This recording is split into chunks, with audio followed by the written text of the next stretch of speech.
বাংলা ভাষা ও শিল্প সাহিত্য সংস্কৃতির আমি তৃতীয় পর্ব বলতে বাংলা গানের ধারার তৃতীয় পর্বের তৃতীয় ভিডিওটি আমি শুরু করছি। আমি দ্বিতীয়তে বলেছিলাম যে রবীন্দ্রনাথকে নিয়ে আলোচনা করব, দিয়ে শুরু করব।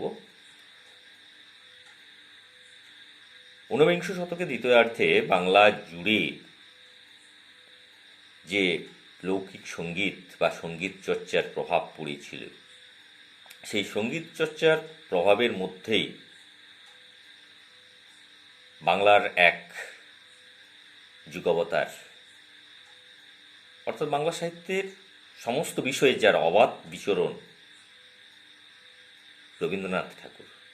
রবীন্দ্রনাথের প্রবেশ ঘটে বাংলা গানে।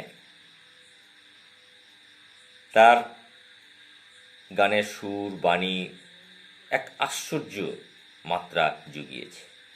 বাংলা গানের সঞ্চারী যে জিনিসটি সেটা ছিল না। এই সঞ্চারীর প্রবর্তক রবীন্দ্রনাথ ঠাকুর। আর রবীন্দ্রনাথ নিজে তার গানকে কতগুলো ভাগে ভাগ করেছে। পূজা, প্রেম, স্বদেশ ইত্যাদি প্রকৃতি, এই সমস্ত পর্বে তার গানগুলোকে ভাগ করেছে। রবীন্দ্রনাথ আনুমানিক 2232টি গান রচনা করেছে। এই গানগুলি তার গীতবিতানে রয়েছে। আর স্বরবিতান আনুমানিক 1931টি গান রয়েছে। কিন্তু রবীন্দ্রনাথ তার গানকে পূজা, প্রেম, স্বদেশ, প্রকৃতি ইত্যাদি এই সমস্ত ভাগে যেভাবেই ভাগ করুক না কেন, আমরা রবীন্দ্রনাথের গানের সমস্ত ভাগে যে তার অবাধ বিচরণ, সেভাবেই এক একটি ভাগ ধরে আলোচনা করব। প্রথমে আসি রবীন্দ্রনাথের ধ্রুপদ ও ধামা। তোমাদের বইতে রয়েছে, বই অবশ্য একটু লক্ষ্য করলেই সব পাবে। ধ্রুপদ এবং ধামার বিষ্ণুপুর ঘরানায় যদু ভট্টের কাছে তামিল প্রাপ্ত রবীন্দ্রনাথ হিন্দি গানের সুর নিয়ে মোট ৭৭টি ধ্রুপদ রচনা করেছিলেন এবং বিভিন্ন গানের সুরকে তিনি ভেঙে তার এই ধ্রুপদ এবং ধামায় এই শাস্ত্রীয় সঙ্গীতের পর্যায়ে তিনি গানগুলো রচনা করেছিলেন। তার মধ্যে বিখ্যাত যে গানগুলো রয়েছে, প্রথম আদি তব শক্তি, মহাবিশ্বে মহাকাশে। এখন মহাবিশ্বে মহাকাশে গানটা একটু শুনলেই তোমরা একটু বুঝতে পারবে।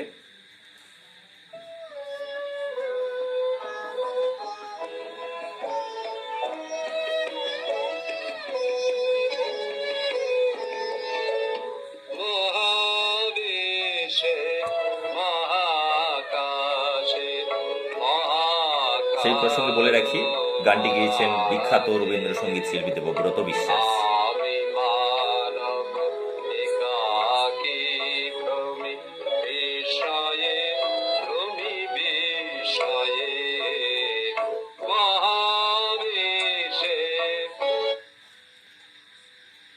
এছাড়াও ধ্রুপদ এবং ধামার অমৃত সাগরে এবং সদা থেকো আনন্দে ইত্যাদি বিশেষ গানগুলি উল্লেখযোগ্য রয়েছে।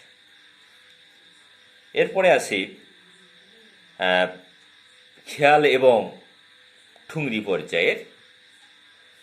খেয়াল এবং ঠুংরি পর্যায়ের যে গানগুলি রয়েছে, উচ্চাঙ্গ সঙ্গীত ব্যবহার করে প্রায় 300 গান রবীন্দ্রনাথ সৃষ্টি করেছে।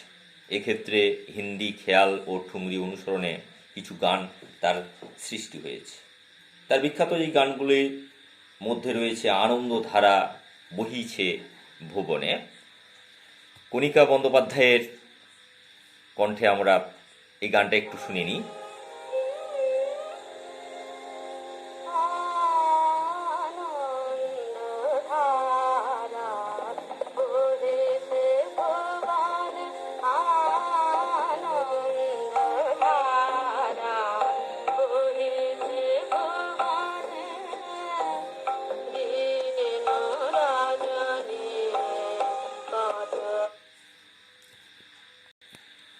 এছাড়াও তুমি কিছু দিয়ে যাও,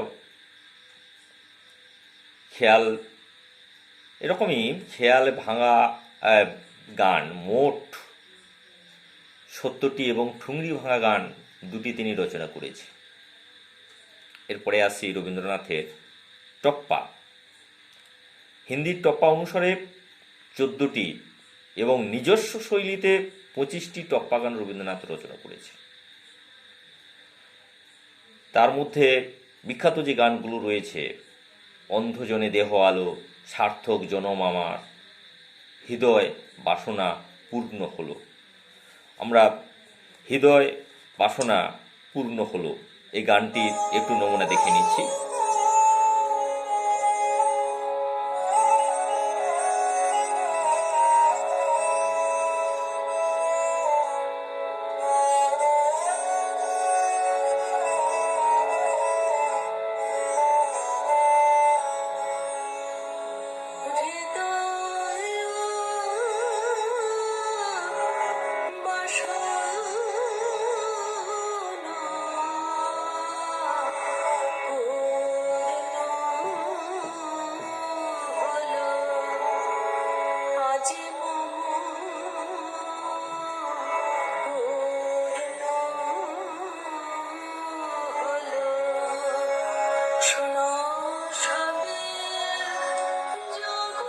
এরপরে আসি লোকসঙ্গীত। রবীন্দ্রনাথ লোকসঙ্গীতকে নির্ভর করে অসংখ্য গান রচনা করেছে। লোকসঙ্গীত, বাউল, এই সমস্ত গান রবীন্দ্রনাথের খুব প্রিয় ছিল এবং রবীন্দ্রনাথ লালন ফকিরের ভক্ত ছিলেন। এই লোকসঙ্গীতের যে গানগুলো বিখ্যাত, তার মধ্যে ছাড়ি গানের সুরে এবার তোর মরা গাঙ্গে, কিংবা ভাটিয়ালির সুরে গ্রাম ছাড়া ওই রাঙামাটির পথ, ওরে বকুল পারুল ইত্যাদি গানগুলি বিশেষ উল্লেখযোগ্য। ভাটিয়ালির সুরে গ্রাম ছাড়া ওই রাঙামাটির পথ গানটি অবশ্যই আমরা শুনেছি, তবুও আর একটু শুনে নিচ্ছি।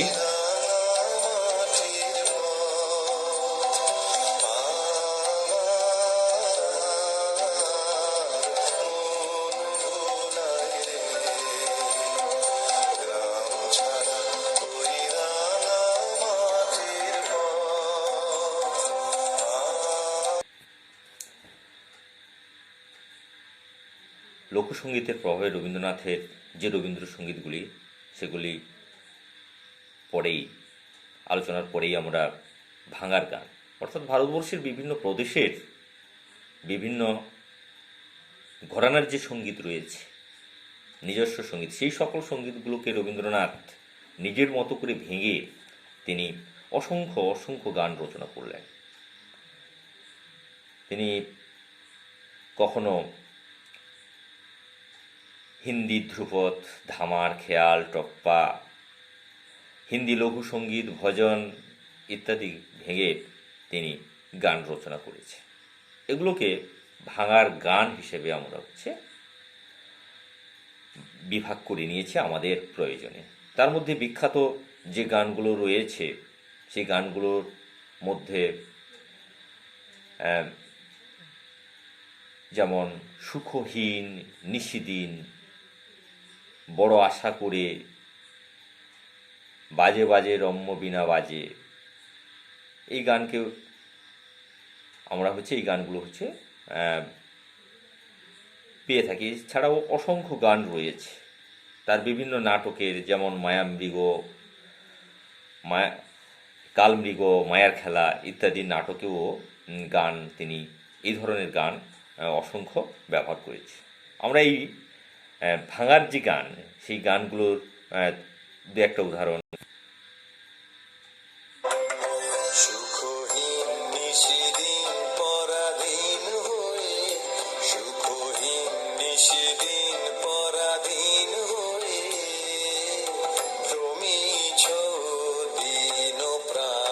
শত তো হায় ভাবনা শত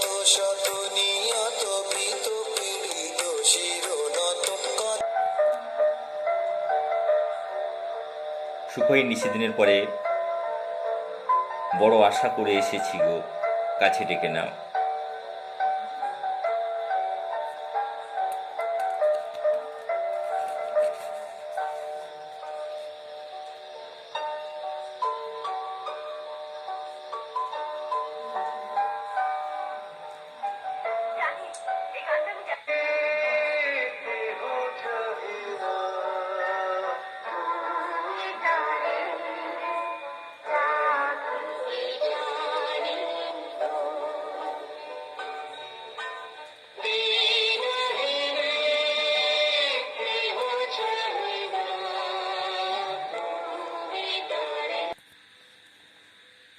এরপরে আছি আধ্যাত্মিক সঙ্গীত।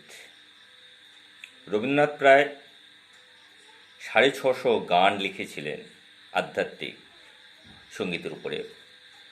মূলত পূজা পর্যায়ের গানগুলি, যে গানগুলি সেগুলো মূলত আধ্যাত্মিক সঙ্গীতের অন্তর্ভুক্ত।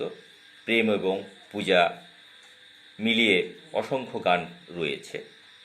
তার এই বিখ্যাত যে গানগুলি আধ্যাত্মিক পর্যায়ে অন্তর মম বিকশিত করো, এই লোভিনু সঙ্গতব, আমার সকল রসের ধারা ইত্যাদি রয়েছে। এছাড়া প্রেম সঙ্গীত, এই ধরনের গানের সংখ্যাও প্রচুর, প্রায় 450। আগেই বলা হয়েছে রবীন্দ্রনাথের যে প্রেম সঙ্গীত এবং আধ্যাত্মিক সঙ্গীত প্রায় একে অপরের পরিপূরক। তেমনি ঋতু এবং প্রকৃতি বিষয়ের গানও বস্তুপ্রেমের কোঠায় পড়ার যোগ্য। প্রেম পর্যায়ের কয়েকটি গান বিশেষভাবে উল্লেখযোগ্য, যেমন আমি তোমার সঙ্গে বেঁধেছি আমার প্রাণ, কিংবা একদা তুমি প্রিয়ে সেদিন আমায়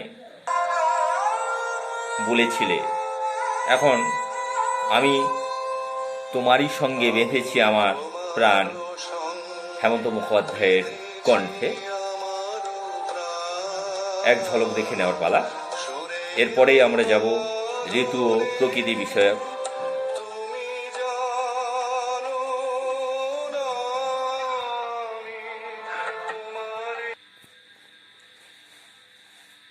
ঋতু এবং প্রকৃতি বিষয়ক। রবীন্দ্রনাথ প্রকৃতি প্রেমিক ছিলেন। তিনি বিভিন্ন প্রকৃতিকে বিভিন্নভাবেই দেখেছেন। তার জীবনযাপন, তার বাসস্থানের অবস্থান দেখলেই আমরা বুঝতে পারি। কখনো শরৎ, কখনো বসন্ত, কখনো গ্রীষ্ম, কখনো হেমন্ত, তাকে নিয়েই তার বিভিন্ন পর্যায়ের বিভিন্ন সঙ্গীতগুলো রয়েছে। তার বিখ্যাত সেই গানগুলোর মধ্যে তিনি বর্ষাকে নিয়ে সব থেকে বেশি গান লিখেছেন, 115। বসন্ত এবং শরৎকে নিয়ে 96টি এবং 30টি, গ্রীষ্মকে নিয়ে 16টি, শীতকে নিয়ে 12টি, আর হেমন্ত ঋতুকে 5টি গান তিনি লিখেছেন। দারুণ অগ্নিবাণে, শরৎ তোমার অরুণ আলোর অঞ্জলি ইত্যাদি বিখ্যাত সেই গানগুলি আমরা শুনে থাকি। কিংবা বর্ষাকে কেন্দ্র করে কখনো গাইতে রবীন্দ্রনাথের লেখনীতে যে গান ভেসে ওঠে তা হল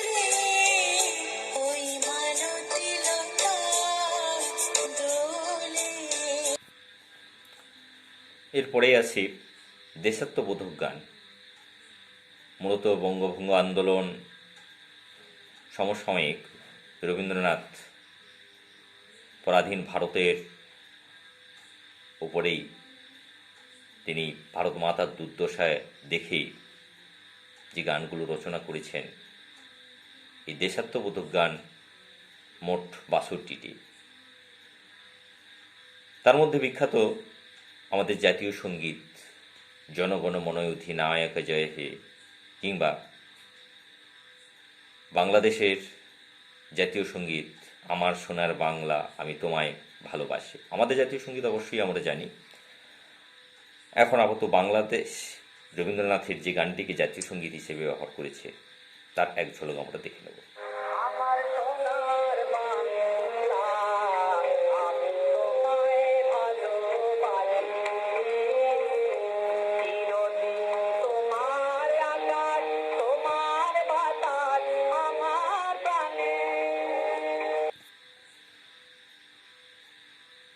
এরপরে আসি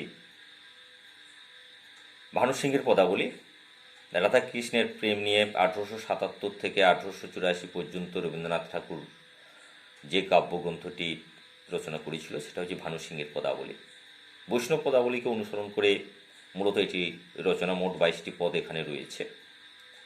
ব্রজবুলি ভাষায় রবীন্দ্রনাথের প্রথম প্রয়াস, যেমন আজু সখী মুহু মুহু, গহন কুসুম কুঞ্জ মাছে ইত্যাদি বিখ্যাত।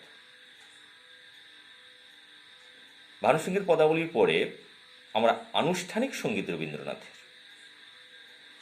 শান্তিনিকেতনের আশ্রমিক জীবনযাত্রার বিভিন্ন উৎসবকে কেন্দ্র করে রবীন্দ্রনাথ বিভিন্ন সময় বিভিন্ন গান রচনা করেছে।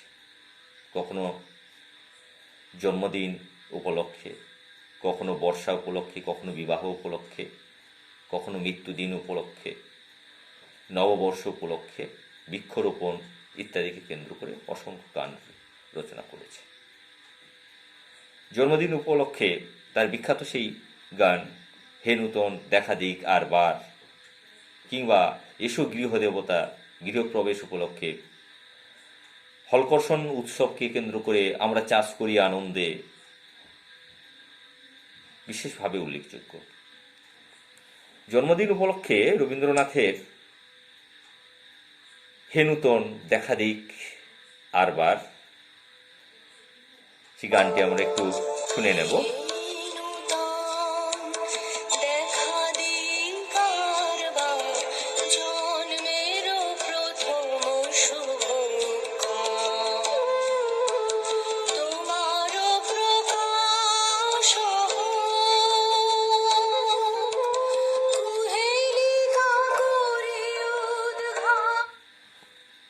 এছাড়াও রবীন্দ্রনাথের হাস্যসাত্মক গান রয়েছে এবং শিশু সঙ্গীত, শিশুদের জন্য তিনি অসংখ্য গান রচনা করেছেন।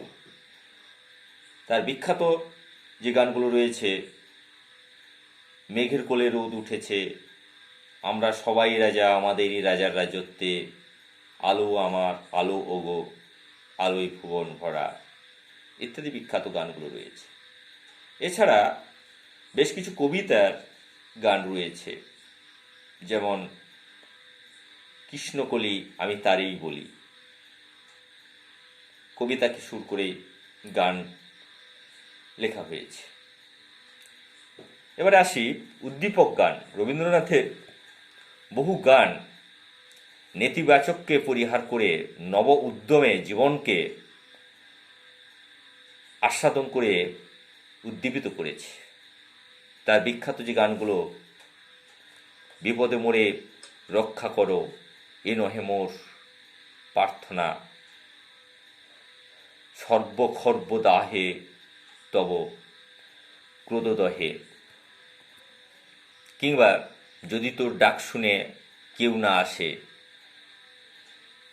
এই গানগুলো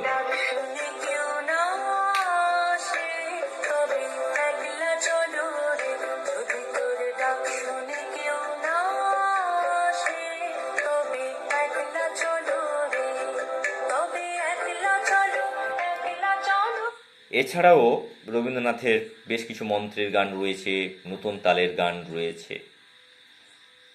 এগুলো ক্লাসে আরও বিস্তারিত তোমাদের বলবো।